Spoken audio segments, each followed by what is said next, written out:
नमस्कार,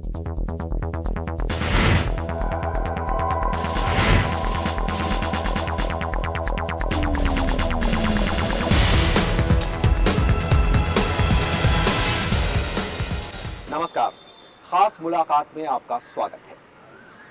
left front की करारी हार के बाद पश्चिम बंगाल में देश और दुनिया में कम्युनिस्ट पार्टियों की प्रासंगिकता और खास तौर पर बिहार में भी घटते जनाधार को लेकर कई सवाल खड़े हो रहे हैं। और संयोग देखिए, भारतीय कम्युनिस्ट पार्टी की भावी रणनीति तय करने के संदर्भ में बिहार की भी एक महत्वपूर्ण भूमिका होने वाली है। और इसी संदर्भ में सीपीआई के महासचिव ए.बी. वर्धन इन दिनों पटना दौरे पर हैं।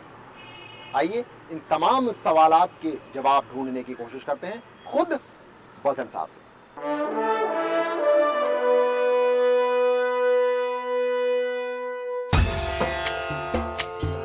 भारतीय कम्युनिस्ट पार्टी के महासचिव ए.बी. वर्धन आज हैं खास मुलाकात में।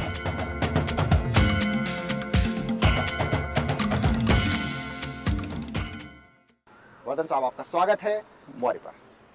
स्वाभाविक है, सबसे पहला सवाल हर कम्युनिस्ट पार्टी के दिग्गज नेता को देना पड़ेगा, आखिर क्यों हुई ये ऐतिहासिक हार, करारी हार कम्युनिस्ट पार्टियों की पश्चिम बंगाल में? जब जीतते रहे तब आपने नहीं पूछा? नहीं, उस समय पूछते थे वर्धन साहब। हार के बारे में पूछ रहे हैं। हार तो हुई और ठीक है, करारी भी हुई। सत्ता चली गई 34 साल के बाद, इससे और क्या हो सकता है। मैं तो स्वीकार करता हूँ इसको। जनता ने एक अच्छा, बहुत बड़ा सबक दिया है। और राजनीति में चाहे पॉलिटिकल पार्टीज कितना भी करे और नेता लोगों की जो भी भूमिका हो, अंततोगत्वा भूमिका जनता की ही होती है। बिल्कुल बिल्कुल किया उन्होंने, और मैं इसके कारण कई बार अब तक का कह चुका हूँ, क्या बार बार दोहराया जाए। जी, संक्षेप में फिर भी एक बार हमारे मौर्य के दर्शकों के लिए। खुद जनता से हम अलग हट गए, थोड़ा क्यों, मैं कहता हूँ काफ़ी हट गए। यद्यपि फिर भी पार्टियां बहुत बड़ी बड़ी रही। आपको मालूम होगा कि अभी भी 41% वोट जी लेफ्ट फ्रंट को है। उतने परसेंट वोट तो जो राज कर रहे हैं अभी दिल्ली में उन लोगों को नहीं है जो राज कर रहे हैं। कंपल्शंस ऑफ कोalition पॉलिटिक्स, गठबंधन सरकार की मजबूरियां हैं। और लेकिन जो भी हो, 41% नहीं है उनको। जी। तो मैं कह रहा हूँ कितनी बड़ी ताकत है लेफ्ट, इसका अंदाज़ा आप लगाइए। और लेफ्ट की एक लंबा इतिहास है पश्चिम बंगाल में। रेडिकल पॉलिटिक्स, क्रांतिकारी पॉलिटिक्स पश्चिम बंगाल में बहुत पहले से रहा है। बंगभंगा आंदोलन, उसके पहले के आंदोलन, जो संघर्ष हुए। जाहिर है 34 साल जो लगातार बने रहे तो कुछ तो बात रही होगी। हाँ तो इसीलिए मैं कह रहा हूँ। जी। ये सबको नज़रअंदाज करके कोई ना पूछे। जी बिल्कुल। तो दर्शक भी कृपया गौर फरमाएं, आप ये मत समझें कि सुपड़ा साफ हो गया लेफ्ट की पार्टियों का पश्चिम बंगाल में, जैसे कि 41% वोट की ओर इशारा कर रहे हैं वर्धन साहब इस वक्त भी। लेकिन एक सवाल और थोड़ा सा अजीबोगरीब है, लेकिन पूछना जरूरी होगा कि आप इसे लेफ्ट फ्रंट की हार मानते हैं या ममता बनर्जी की जीत? नहीं, लेफ्ट फ्रंट की हार। नेगेटिव वोट है, लोग नाराज थे, नाराजगी का उन्होंने प्रकट किया, हटाया हमको। ममता बनर्जी का क्या प्रोग्राम है सिवाय इसके, और तो कुछ कहे नहीं उन लोग कि परिवर्तन करना है, चेंज करना है। लोगों के दिमाग में वो लोग भी जिनको उनके प्रोग्राम क्या है नहीं मालूम, ये ज़रूर कहते रहे कि हाँ भाई 34 साल के बाद एक बार तो बदल देना चाहिए आप लोगों को। एक बार आप विरोध में बैठिए, फिर देखा जाए। बैठे हम विरोध में, निभाएंगे कंस्ट्रक्टिवली।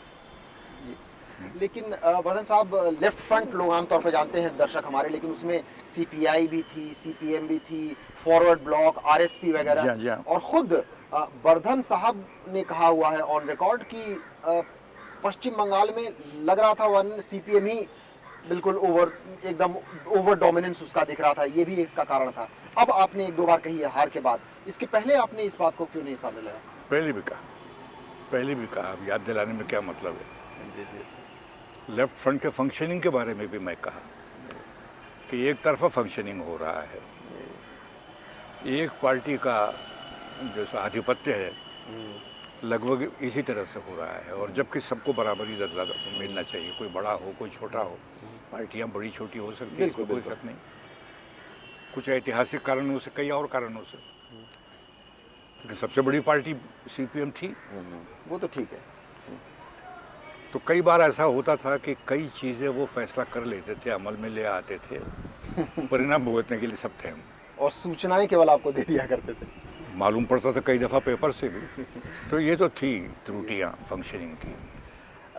वर्धन साहब बहुत बेबाकी के लिए जाने जाते हैं आज भी, मतलब अपने तेज तर्रार कम्युनिस्ट नेता के तौर पर। शायद इसीलिए आपने स्पष्ट कहा कि मतलब कम्युनिस्ट पार्टियों को कुछ नेताओं के एरोगेंस से भी बचना पड़ेगा। आपने आपके ऑन द रिकॉर्ड चीजें ना, तो मैं कोई एक पार्टी की तरफ इशारा नहीं कर रहा हूँ, मैं आमतौर से बात कह रहा हूँ सभी कम्युनिस्ट पार्टियों के लिए, सभी लेफ्ट पार्टियों के लिए। मैं कहता हूँ दूसरे पार्टियों के लिए भी लागू है। Don't take the people for granted.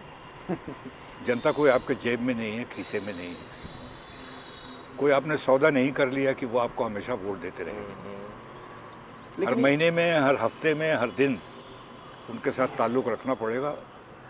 वो क्या चाहते हैं, क्या उनका मूड है, ये जानना पड़ेगा, नब्ज पे हाथ रखना पड़ेगा, और अपने कान जो है तो ज़मीन पे रखना पड़ेगा। ये अगर आप नहीं करो और समझो कि बस है वो तो हमारी है, हमको हमें नहीं वोट देंगे तो और किसको देंगे, ये गरूर, ये अहंकार ले डूबता है। और शायद यही गुरूर और यही अहंकार ले डूबा लेफ्ट फ्रंट को पश्चिम बंगाल में। ठीक है, आपने जो कंक्लूजन ड्रॉ किया वो है, आप सहमत हैं इससे?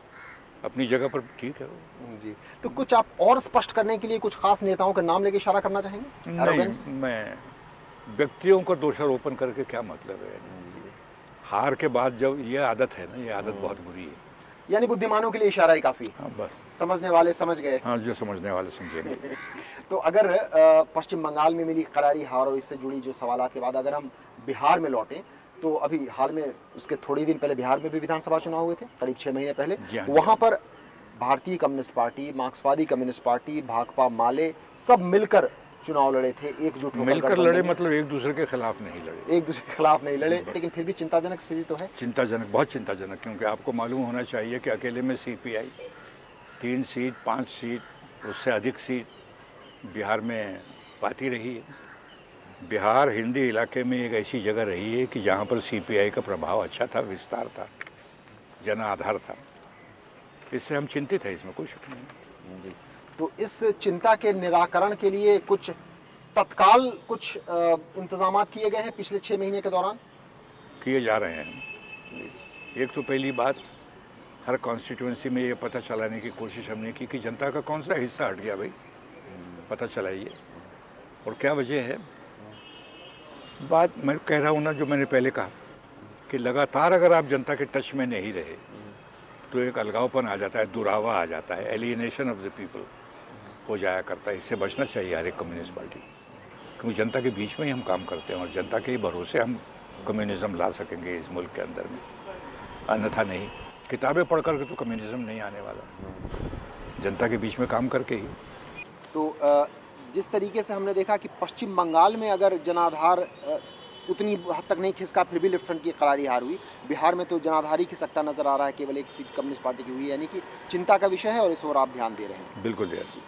तो ये भी एक विश्वास और साथ ही बहादुरी की बात भी किसी भी राजनेता के लिए कही जा सकती है कि अपनी गलती, पार्टी की गलती कबूले और सुधार के लिए तत्पर हो। फिलहाल खास मुलाकात में वक्त हो चला है एक छोटे से ब्रेक का, लेकिन ब्रेक के बाद जब लौटेंगे तो आपको बताएंगे कि आखिर कितनी जबरदस्त शख्सियत रही है ए.बी. वर्धन साहब की, क्योंकि 86 साल की उम्र है भारतीय कम्युनिस्ट पार्टी की भी और 86 साल की उम्र है ए.बी. वर्धन साहब की भी। इनकी निजी राजनीतिक जीवन के साथ साथ कम्युनिस्ट पार्टी की भविष्य की रणनीतियों पर भी हम डालेंगे रोशनी इस छोटे से ब्रेक के बाद।